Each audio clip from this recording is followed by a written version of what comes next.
Hello, good afternoon, my dear brothers and sisters. Welcome back to my channel. And today we are talking about something that I'm very happy about.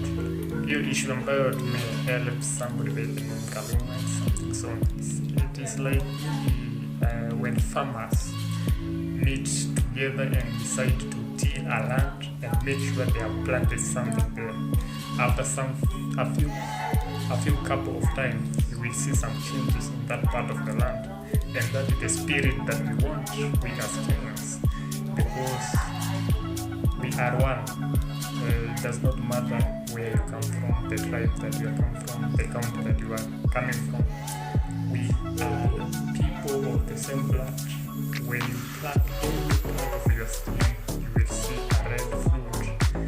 You will not see a yellow fruit to another person or a black fruit. It's the same.